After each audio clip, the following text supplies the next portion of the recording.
ഈ ക്യാരക്ടർ എന്ന് പറയുന്നത് പലർക്കും പല മെത്തേഡുകളാണ്. ഇത് ബേസിക്കലി കല്യാണം കഴിക്കുക, പറ്റിക്കുക, കല്യാണം കഴിയുന്നത് വരെ കൂടെ നിൽക്കുക, കല്യാണം കഴിഞ്ഞ് പോവുക എന്ന് പറയുന്നത് പോലെ ആണ്. അപ്പം അതിലേക്കുള്ള ട്രാക്കിൽ ഉണ്ട്. പക്ഷേ ഈ നമ്മളെ ചില കേസസിൽ കല്യാണം കഴിച്ചിട്ട് കുറച്ച് ദിവസമൊക്കെ നിന്നിട്ട് പോകുന്ന ആൾക്കാരുണ്ട്, മാസങ്ങൾ കഴിഞ്ഞ് പോകുന്ന ആൾക്കാരുണ്ട്. അപ്പം അങ്ങനെ പലർക്കും പല റെഫറൻസ് ആണെന്ന് തോന്നുന്നു, പലർക്കും പല കേസ് സ്റ്റഡി ആണെന്ന് തോന്നുന്നു.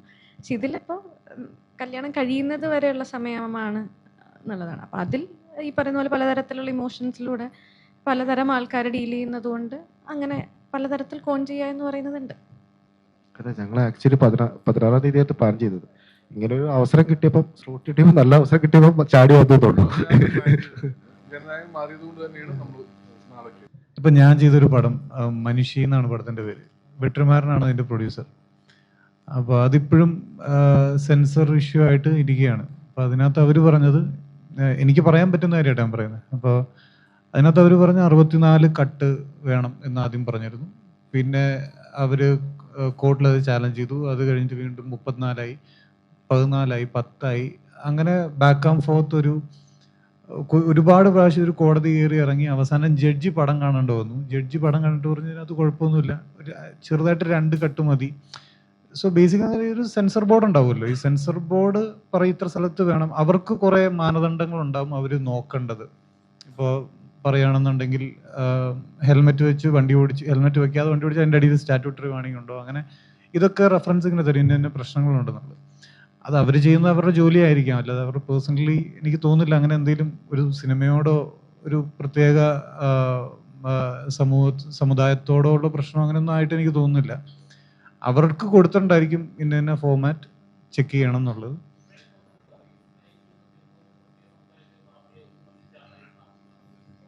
ഇത് പണ്ട് തൊട്ടേ ഉണ്ട്. പണ്ട് ഇപ്പൊ ഒരു പ്രത്യേക പാർട്ടി വന്നിട്ടുള്ളതല്ല. അന്ന് അവരുടെ അജണ്ടാസ് ഉണ്ട്, ഇന്ന് ഇവരുടെ അജണ്ടാസ് ഒക്കെ ഉണ്ടാവും. അതിപ്പോ നമുക്കൊന്നും ചെയ്യാനില്ല.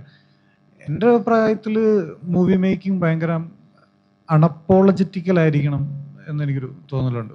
മൂവി മേക്കിങ്ങും സിനിമ പറയലും അങ്ങനെ ഒരു മൂവി മേക്കിംഗ് ഉണ്ടെങ്കിൽ ഭയങ്കര രസമാണ്. പറയാൻ പറ്റുന്ന, കാണിക്കാൻ പറ്റുന്ന വിഷ്വൽസും എല്ലാം എല്ലാ തരത്തിലുള്ളതും അത് ഭയങ്കര രസമാണ്. അങ്ങനത്തെ സിനിമകൾ കാണാനും അങ്ങനത്തെ ഓഡിയൻസ് ഉണ്ടാവുന്നത് ഭയങ്കര രസമാണ്. അതുകൊണ്ടായി വരും. വേറെ ഇതിക്കുള്ള ഇപ്പം എന്താ പറയുക, ബേസിക്കലി ഞാനൊരു എന്താ പറയുക ഭയങ്കര വയലൻസിന്റെ സിനിമകളുടെ ഫാൻ അല്ല.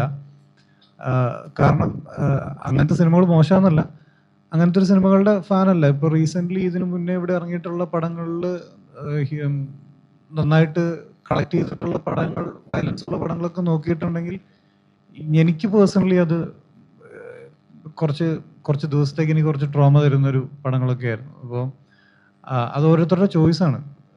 അത് കാണാൻ ആഗ്രഹം ഉള്ള ആൾക്കാർ ഇവിടെ ഉണ്ട്. ഈ സിനിമ തീർച്ചയായിട്ടും ഈ പറഞ്ഞ പോലെ തന്നെ ഒരു ലൈറ്റ് ഹാർട്ടഡ് ആയിട്ടിരുന്ന് കണ്ട് ചിരിച്ച് കണ്ട് സന്തോഷിച്ച് ഇറങ്ങിപ്പോകാൻ പറ്റുന്ന, സന്തോഷം ഇൻ ദ സെൻസ് എന്റർടൈൻമെന്റ് ആണത്. അല്ലാതെ ഈ നേരത്തെ പറഞ്ഞ പോലെ ഫുള്ള് ഒരു കോമഡി മൂവി അല്ല. അല്ലെങ്കിൽ ഈ പറഞ്ഞ പോലെ തന്നെ ഇതിനകത്ത് വേറെ പല പല ഇമോഷൻസിലൂടെ കടന്നു പോകുന്ന ഒരു സിനിമയാണ്. ഒരു ഇൻവെസ്റ്റിഗേറ്റീവ് ട്രാക്ക് ഉണ്ട്, ഇമോഷൻസ് പറയുന്നുണ്ട്, നല്ല രീതിയിൽ ഡ്രാമയുണ്ട്. അപ്പോൾ ബാക്കിയെല്ലാം പറഞ്ഞ പോലെ തന്നെ എല്ലാം സിറ്റുവേഷനാണ്. കോമഡി പറയാൻ വേണ്ടിയിട്ട് കൗണ്ടർ അടിച്ച് അങ്ങനത്തെ ഒന്നുമില്ല ഇതിനകത്ത്. ഓരോരുത്തരുടെ അവസ്ഥയാണ്. നേരത്തെ പറഞ്ഞ പോലെ തന്നെ ഈ പറ്റിക്കപ്പെട്ട ഭർത്താക്കന്മാരുടെ അവസ്ഥ നമുക്ക് കാണുമ്പോൾ ഭയങ്കര തമാശയായിട്ട് തോന്നും. അപ്പോൾ അങ്ങനെ ഒരു സിറ്റുവേഷനിലൂടെ കടന്നു പോകുന്ന സിനിമയാണ്. അപ്പോൾ എന്തായാലും ഈ നേരത്തെ പറഞ്ഞ പോലെ വയലൻസ് മൂവി കണ്ടിറങ്ങി വരുന്ന ഒരു മൂഡായിരിക്കില്ലേ ഈ പടം കണ്ടിറങ്ങി വരുമ്പോൾ.